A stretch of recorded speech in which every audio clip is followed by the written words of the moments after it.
আসসালামু আলাইকুম dear viewers, আজকে আমি আমার ব্যক্তিগত একটি অভিজ্ঞতার কথা শেয়ার করার মাধ্যমে ভিডিও শুরু করতে চলেছি। ভিডিও অত্যন্ত বেশি ইন্টারেস্টিং হতে চলেছে, তাই শেষ পর্যন্ত দেখার অনুরোধ করছি। তার আগে আমি আমার সাবস্ক্রাইবার্স এবং ভিউয়ার্সদের কাছ থেকে ক্ষমা চেয়ে নিচ্ছি, কারণ অনেক দিন যাবৎ কোনো ধরনের ভিডিও আমি আপলোড দিতে পারিনি বিভিন্ন ব্যস্ততার ফলে। এবং ধন্যবাদ জানাচ্ছি আমার সাবস্ক্রাইবার্সদের, তারা আমাকে আনসাবস্ক্রাইব করে চলে যাননি। So big Thums up for them, তাদের জন্য অসংখ্য অসংখ্য ধন্যবাদ। তো চলুন শুরু করা যাক। সালটি ছিল 2009। উত্তরপ্রদেশের লখনৌ শহরে আমি নামলাম। রাত হয়ে গেছিল, নামাজ আমার পড়া হয়নি। স্টেশনের বাইরে এলাম মসজিদ খোঁজার জন্য, যাতে আমি নামাজ পড়তে পারি। প্রায় 10টা বেজে গেছিল। আশপাশ খোঁজার পরে অনেকগুলি মসজিদ পেয়ে গেলাম 1 থেকে 1.5 কিলোমিটারের মধ্যে। সেই মসজিদগুলোতে একটি কমন জিনিস আমি লক্ষ্য করলাম যে সেই মসজিদগুলির গেটে তালা ঝোলানো, আপনি নামাজ পড়তে পারবেন না। আওয়াজ দেয়া হলো, অনেকক্ষণ আওয়াজ দেওয়ার পরে ভেতর থেকে আওয়াজ এলো, আভি মসজিদ নেই খুলেগি, ওয়াপস যাইয়ে, মসজিদ এখন খোলা হবে না, ফিরে যান। হয়তো আপনারা এ ধরনের পরিস্থিতির সম্মুখীন হয়েছেন। ভারতীয় উপমহাদেশের বিভিন্ন মসজিদগুলি, বিশেষভাবে মেট্রো সিটির মসজিদগুলি, কলকাতা, দিল্লি, তারপরে লখনৌ, মুম্বাই, এই মসজিদগুলি যেগুলি রাত্রিবেলায় ক্লোজ করে দেওয়া হয়, এমনকি দিনের বেলাতেও নামাজের পরে সেই মসজিদগুলি ক্লোজ রাখা হয় যাতে অন্য মানুষ প্রবেশ না করতে পারে। আমার জানা মতে এই মসজিদগুলি বন্ধ রেখে দেওয়ার 2টি কারণ হতে পারে। 1 নম্বর কারণ, যে মসজিদের ভেতরের ভ্যালুয়েবল জিনিসগুলি চুরিয়ে যাবে বা চুরি হয়ে যাবে। 2 নম্বর কারণ হতে পারে যে কেউ এসে এই মসজিদে বিশ্রাম নেবে অথবা মসজিদে বসে থাকবে। ঠিক একই ধরনের আরেকটি ইনসিডেন্ট চেন্নাই। অবশ্য সেই দিন রাত ছিল না, দিনের বেলায়। ট্রেন ছাড়তে অনেক দেরি ছিল, তাই আমরা ভাবলাম যে পাশ থেকে ঘুরে আসি, নামাজটাও পড়া হবে, একটু ফ্রেশ হয়েও আসা হবে। আমি এবং আমার বন্ধু দুজনে মিলে চেন্নাই স্টেশন থেকে একদমই নিকটে 1 কিলোমিটারের মধ্যে একটি মসজিদ আছে, সেই মসজিদে প্রবেশ করলাম। মসজিদে ঢোকার পরে দেখলাম সেখানে স্নানাগার আছে, মানে স্নান করার ব্যবস্থা আছে মানুষদের জন্য। তো সেখানে ঢুকে আমরা ভাবলাম যে একটু স্নান করে নিই, স্নান করার পরে আমরা হয়তো নামাজটা পড়বো। তো আমি এবং আমার বন্ধু দুজনে স্নান করার জন্য ভেতরে ঢোকার পরে একজন মানুষ চলে এলো এবং আসার পরে প্রথমে আমাদেরকে বকাঝকা শুরু করলো, কেন এখানে স্নান করছো। অনেক বেশি চেঁচামেচি করার পরে এক মুহূর্তে আমার বন্ধুকে একটি ঘা লাগিয়ে দিল। সে বয়স একটু কম ছিল, কিন্তু তাকে একটি ঘা লাগিয়ে দিল শুধুমাত্র এই কারণে যে তুমি কেন স্নান করছো, তুমি কেন এখানে গোসল করছো, এটি গোসল করার জায়গা নয়, বরং নামাজ পড়ার জায়গা। আপনারাও হতে পারে এমন ধরনের ঘটনার সম্মুখীন হয়েছেন। ভারতবর্ষের মেট্রো শহরে বিভিন্ন যে মসজিদগুলি আছে, সেই মসজিদগুলিকে রাত তো দূরের কথা, দিনের বেলাতেও লক করে রাখা হয়। সেখানে আপনি একটু বেশি পানি খরচ করলে আপনাকে চেঁচানো হবে, সেখানে আপনি একটু বেশি আরাম করেন তাহলে আপনাকে চেঁচানো হবে। তাহলে মসজিদের মধ্যে আপনি কোনো কিছু করতে পারবেন না। মসজিদকে শুধুমাত্র এই কারণে যে শুধুমাত্র আপনি 5 মিনিট বা 10 মিনিটের একটি নামাজ পড়বেন এবং তারপরে আপনি বেরিয়ে আসবেন। এরপরে আরও কিছু ঘটনা আছে যেগুলি অত্যন্ত বেশি দুঃখজনক, হয়তো আপনারাও সম্মুখীন হয়েছেন। আপনাদের কি কখনো এমন মনে হয়েছে কারণ মসজিদে ঢোকার পরে যে হতে পারে সেই মসজিদে ঢুকে আমি অসম্মান হব? হানাফি মসজিদে ঢুকে আহলে হাদিসটা অসম্মান হওয়ার ভয় করেন, ঠিক একইভাবে হানাফি ভাইরা আহলে হাদিস মসজিদে ঢুকে বা অন্য মাযহাবের মসজিদে ঢুকে ভয় পান যদি আমাকে অসম্মান করা হয় অথবা যদি আমাকে ধাক্কা দিয়ে বের করে দেওয়া হয়। ভেবে দেখুন, যদি মুসলিম হিসেবে অন্য মসজিদে ঢুকতে গিয়ে সেই মসজিদের গেটে তালা থাকে, সেই মসজিদে পানি খরচ করার জন্য যদি আপনাকে চেঁচানো হয়, সেই মসজিদে আপনার নামাজ নিয়ে এবং আপনার নামাজের পদ্ধতি যদি একটু ভিন্ন হয়, তার কারণে যদি আপনাকে ভয় বা ভীত সন্ত্রস্ত হতে হয়, তাহলে অমুসলিমরা এই মসজিদকে দেখে কত বেশি ভয় পাবে একবার ভেবে দেখুন। যদিও এই মসজিদগুলি ছিল এমন একটি জায়গা যেখান থেকে ইসলামের প্রচার এবং প্রসার হয়েছে, যেখানে বিভিন্ন বিষয়ের আলোচনা, পর্যালোচনা এবং ডিসিশন মেকিং এর একটি জায়গা ছিল। যে মসজিদগুলি রাসূলুল্লাহ সাল্লাল্লাহু আলাইহি ওয়াসাল্লামের যুগে শুধুমাত্র একটি নামাজ পড়ার জায়গা নয়, বরং সেটি ছিল আদালত, সেটি ছিল হসপিটাল, সেটি ছিল কয়েদখানা, সেটি ছিল মানুষকে রিহ্যাবিলিটেশনের জায়গা, জীবন পরিবর্তনের জায়গা, সেটি ছিল এডুকেশনের একটি মাধ্যম, শিক্ষার মাধ্যম। দুর্ভাগ্যবশত এই মসজিদগুলি আস্তে আস্তে শহর থেকে শহরতলি এবং গ্রামের মসজিদগুলি এসি লেগে যাচ্ছে, মোজাক হয়ে যাচ্ছে, লাইটস, ফ্যান এবং বিভিন্ন ধরনের ফ্যাসিলিটি তো আমরা করে ফেলছি শুধুমাত্র সেই 10 মিনিট এবং 15 মিনিটের সময়ের জন্য।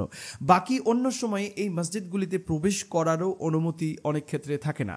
শুধুমাত্র 10 মিনিটের জন্য বা 15 মিনিটের জন্য এত বেশি খরচ করে এত বড় বিল্ডিং করার কি প্রয়োজন একবার ভেবে দেখুন। মসজিদের প্রয়োজনীয়তা শুধুমাত্র নামাজ নয়, বরং মসজিদের প্রয়োজনীয়তা হচ্ছে বিভিন্ন মানুষরা যাতে সেইখানে গিয়ে একটু শান্তি, একটু সেফ ফিল করেন, একটু পিস ফিল করেন, যাতে অমুসলিমদেরও একটি অবাধ এন্ট্রির এটি জায়গা হতে পারে, যাতে অমুসলিমদের মধ্যে যে ধরনের চিন্তাভাবনা বর্তমান সময়ে তৈরি হচ্ছে যে মসজিদ মানে হচ্ছে এটি সন্ত্রাসবাদীর আখড়া, এখানে মানুষকে এনকারেজ করা হয় অমুসলিমদেরকে কষ্ট দেওয়ার জন্য, দুঃখ দেওয়ার জন্য। এ ধরনের ভাবনা হওয়ার অন্যতম যে কারণ, তার কারণ হচ্ছে মসজিদগুলিকে আমরা নির্দিষ্ট একটি গণ্ডির মধ্যে সীমাবদ্ধ করে রেখেছি। অমুসলিমদের তো দূরের কথা, মুসলিমদেরকেই প্রবেশ করতে গেলে অনেক বেশি রুলস অ্যান্ড রেগুলেশনের মধ্যে সেগুলিকে আমরা বন্দি করে ফেলেছি। দুর্ভাগ্যবশত আমাদের এই উদাহরণটি দিতেই হচ্ছে যে ভেবে দেখুন, গুরুদুয়ারা, শিখদের গুরুদুয়ারা, যেখানে সমস্ত মানুষের অবাধ প্রবেশের অনুমতি, সেখানে খাবারের ব্যবস্থা করা হয় দিনে রাতে 24 ঘন্টা। আপনি যখনই সেখানে যেতে চান সেখানে আপনি অবাধে প্রবেশ করতে পারেন। আপনাকে কেউই জিজ্ঞাসা করবেন না আপনি কেন এসেছেন, কোন ধর্মের মানুষ আপনি, কি করেন, এইটা আপনাকে প্রশ্ন করা হবে না। কিন্তু মসজিদের মধ্যে প্রথমে ঢোকার পরে আপনাকে তালা ঝোলানো থাকবে। দ্বিতীয়ত, এই যে আপনি মসজিদে যদি ঢোকেন তাহলে আপনার নামাজ পড়ার পদ্ধতি যদি ভিন্ন ধরনের হয় তাহলে আপনাকে প্রশ্ন করা হতে পারে অথবা আপনাকে অসম্মানও করা হতে পারে। মসজিদগুলির মধ্যে এ ধরনের কনজারভেটিভনেস থাকার কারণে মসজিদ থেকে মানুষ আস্তে আস্তে দূরে সরে যাচ্ছে। চলুন আমরা দেখে আসি রাসূলুল্লাহ সাল্লাল্লাহু আলাইহি ওয়াসাল্লামের সময়ের মসজিদগুলি কেমন ছিল একটি গল্পের মাধ্যমে। ইমাম বুখারী রাহিমাহুল্লাহ হযরতে আয়েশার সূত্রে একটি আফ্রিকান দাসীর ঘটনা উল্লেখ করেছেন যে সেই আফ্রিকান দাসী যে বাড়িতে বন্দী ছিল, সেই বাড়ির একটি মহিলার লাল স্কার্ফ, চামড়ার স্কার্ফ হারিয়ে যায়। এমত অবস্থায় একটি পাখি সেটিকে ছোঁ মেরে নিয়ে চলে যায়। পরিবারের মানুষ ভাবলো সে চুরি করে ফেলেছে, তার দেহ তল্লাশি শুরু করলো, এমনকি তার স্পর্শকাতর স্থানগুলিও চেক করার মাধ্যমে সেই লাল স্কার্ফটিকে তারা খুঁজে বের করার চেষ্টা করলো। এমত অবস্থায় আল্লাহর নির্দেশে সেই পাখিটি তাদের সামনে স্কার্ফটিকে ফেলে দেয়। স্কার্ফ যখন তারা পেয়ে যায় তখন সেই মহিলাটিকে তারা আজাদ করে দেয়। রাসূলুল্লাহ সাল্লাল্লাহু আলাইহি ওয়াসাল্লামের কাছে গিয়ে সেই আফ্রিকান নিগ্রো মহিলা ইসলাম কবুল করেন। রাসূলুল্লাহ সাল্লাল্লাহু আলাইহি ওয়াসাল্লাম তার থাকার ব্যবস্থা করেন না মসজিদে নববীর মধ্যে একটি ছাউনির মধ্যে। মসজিদে নববীর মধ্যে একটি ছাউনি তৈরি করা হয়, যে ছাউনিতে সেই মহিলা কিন্তু সেখানে থাকতে লাগেন। আপনি ভেবে দেখুন যে একজন মহিলা, কৃষ্ণাঙ্গ মহিলা, মসজিদের নববীর মধ্যে তাকে থাকার ব্যবস্থা করে দেওয়া হয়েছে। এবং বর্তমান সময়ের মসজিদগুলিতে আপনি যদি একটুখানি বসেন তাহলে আপনাকে জিজ্ঞাসা করা হয় কেন আপনি বসে আছেন। আপনি যদি একটুখানি ফ্যান চালান আপনাকে জিজ্ঞাসাবাদ করা হয়, চেঁচামেচি করা হয় মসজিদের ফ্যান কেন চলছে। মসজিদগুলি থেকে আমরা নামাজি ব্যক্তিদেরকেই এমনভাবে প্যানিক করাই যে বেনামাজিটা মসজিদের মধ্যে আসতেই চাই না।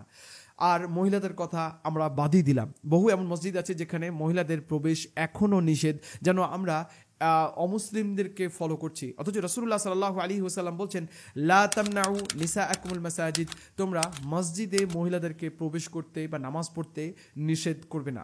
মহিলাদের মসজিদে প্রবেশ করা একটি হচ্ছে গুরুত্বপূর্ণ জিনিস, যেখানে মহিলারা যাবে, শিশুরা যাবে, পুরুষ মানুষ যাবে। সেই মসজিদগুলি সকলের জন্য ওপেন থাকবে, যাতে মসজিদের মাধ্যমে তাদের জীবনকে তারা ঠিক করে নিতে পারে। মসজিদ হচ্ছে একটি সমাজের রূপকার, মসজিদ হচ্ছে সমাজকে পরিবর্তন করার একটি মাধ্যম, যার মাধ্যমে পরিবর্তন হবে সেই জায়গাগুলি। এখন কনজারভেটিভনেস, এখন সেইখানে এমন কিছু ডিসকাশন এবং এমন নির্দিষ্ট কর্মপদ্ধতির জায়গা হয়ে উঠেছে যেখানে শুধুমাত্র গুটি কয়েক মানুষ যাবে এবং ফিরে আসবে, তাতে সমাজের কোনোই কাজে লাগছে না। যদিও মসজিদ এখন এসি, মোজাক, আরও অনেক কিছু সেখানে লাগছে, উন্নত মানের প্রযুক্তির ব্যবহার করা হচ্ছে, কিন্তু মসজিদের যে আসল কাজ তা ক্রমেই হারিয়ে যাচ্ছে। মসজিদের যে পরিবর্তনের কাজ সেটি ক্রমেই হারিয়ে যাচ্ছে। আপনাদের গ্রামের মসজিদগুলি বা আপনাদের এলাকার শহরের মসজিদগুলি কি এমন ধরনের? যদি এমন ধরনের হয়ে থাকে তাহলে রাসূলুল্লাহ সাল্লাল্লাহু আলাইহি ওয়াসাল্লামের সময়ের মসজিদের সঙ্গে এগুলিকে মেলাতে হবে। মসজিদ যদি ঠিক হয়, পরিবেশ ঠিক হবে, সমাজ ঠিক হবে, জাতির পরিবর্তন হবে। মসজিদ যদি তার আসল কার্যক্ষমতা হারিয়ে ফেলে তাহলে সমাজ গড্ডালিকায় যাবে। আশা করছি আপনাদেরকে ভিডিওটি ভালো লেগেছে। যদি ভিডিও ভালো লেগে থাকে তাহলে ভিডিওটিকে বেশি বেশি শেয়ার করুন, লাইক, শেয়ার, সাবস্ক্রাইবের মাধ্যমে সঙ্গে থাকুন। আসসালামু আলাইকুম ওয়া রাহমাতুল্লাহি ওয়া বারাকাতুহু।